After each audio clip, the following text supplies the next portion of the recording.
we're going to go ahead start with what we think the table is going to be. So we'll start off with what we believe. And going from top to bottom, we have Louisville City in first, Charleston second, Tampa Bay in third, Pittsburgh in fourth, the Detroit City in fifth, Rhode Island in sixth, Loudoun in seventh, Hartford in eighth, Legion are our first team out at ninth, Indy 11 and 10th, the Miami FC in 12th. You got Brooklyn, or sorry, in 11th, got Brooklyn in 12th, and you got the other new boys, Sporting Jacks, down there getting the wooden spoon. But how do we differ from the fans? Well, the fans, they think it's going to be Louisville in first, Charleston in second, Pittsburgh in third, Tampa Bay in fourth, Rhode Island in fifth, Detroit City in sixth, Hartford in seventh, Indy in eighth, Loudoun down in ninth, our first team out, Legion in 10th, Brooklyn in 11th, Sporting Jackson 12th, and the Miami FC in last.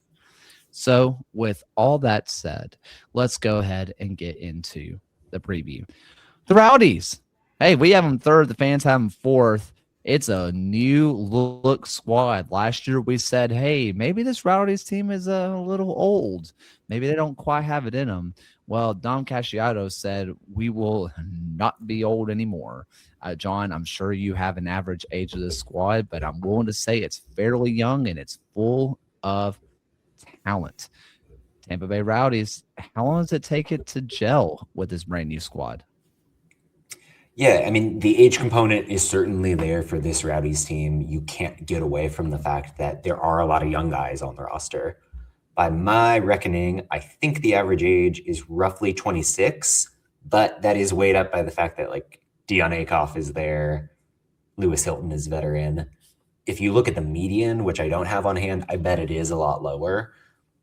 And it is the concept of blending borderline League One All-Stars with a lot of star players that are used to taking a lot of touches at the championship level. That just takes time to come together. Moreover, the defense is completely reformed. Yes, you've kind of got a cheat code to chemistry if you go with Dos Santos and Leland Archer because they played together in Charleston, but you still have to reckon with their relationship to the midfield, how they communicate with whoever starts in goal. The fact that Dom Casciato is probably going to experiment a little bit with his lineups just because the Rowdies are so deep. I think Casciato comes into this season with a very clear tactical system.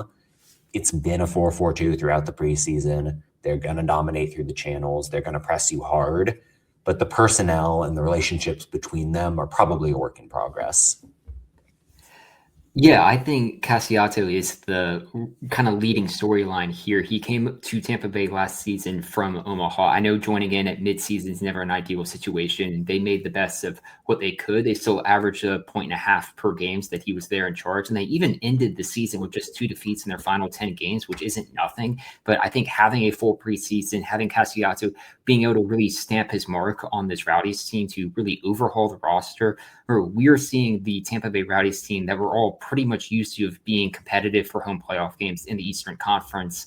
And I do think this Rowdies team will be much improved upon what we saw from last season. And the fans clearly agree with us as well that they should be among here. And I'll even go as bold as to say, and it's probably a low bar to cross, but I think they don't lose to either Miami or Jacksonville this season.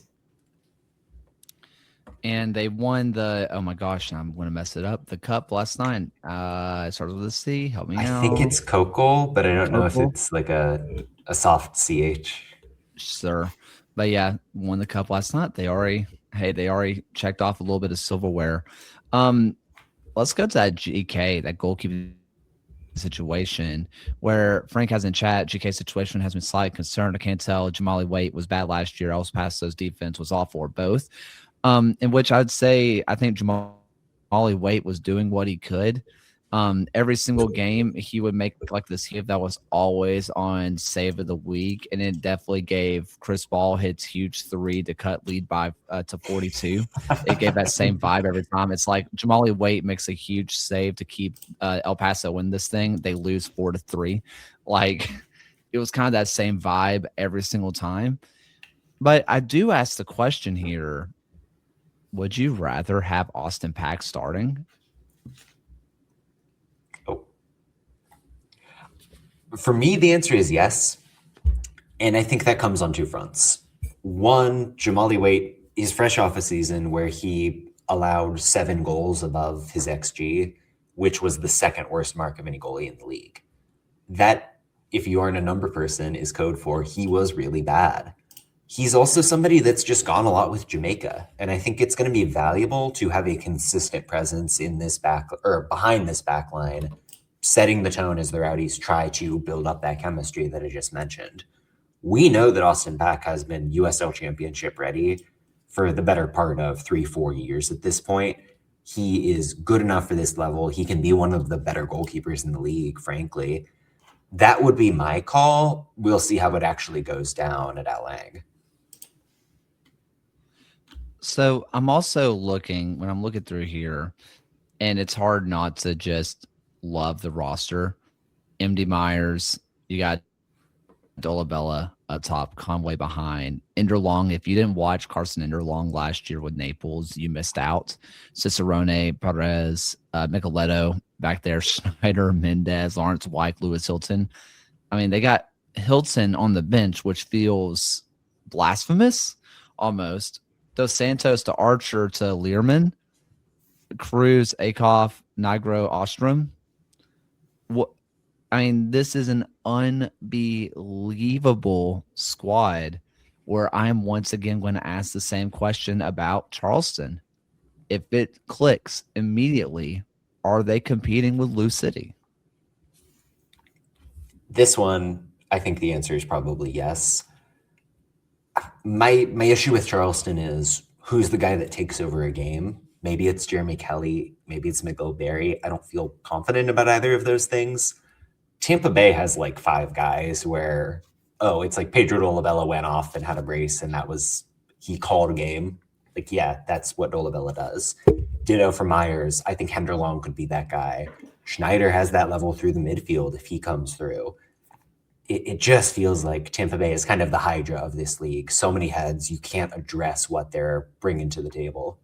And what's going to be really exciting if we're going to have this comparison to both Charleston and Louisville is the first 2 weeks of June. So on May 30th, we have Tampa Bay playing Louisville. And then their very next match on June 10th, they're going to be hosting the Charleston Battery. So to have that kind of just back-to-back matchup is going to be incredibly interesting. And that would be the second time they'll have played the Battery in the season and the first meeting they'll have against Louisville.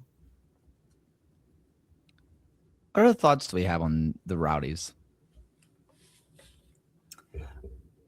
Are we concerned about Sebastian Cruz and Dion Akoff? Because I really like Cruz, but I also just need to pick a spot to criticize because there doesn't seem to be one. I think it's a clear weak link. I think and I know this didn't really happen under Casciato, but I think there's a world where you can get rid of that problem by putting in a third center back, having Ostrom or Nigro be like a wing back, and maybe putting Perez as a wing back type, or Micheletto can kind of do that, but still Perez as that kind of right mid, right wing back type. Let him be the more advanced of the two sides. And I think you've already solved that problem if you're willing to go that route. And I almost think that's the best way to maximize the talent here, but nevertheless, Rowdy's gonna rowdy. I don't think there's a bad answer.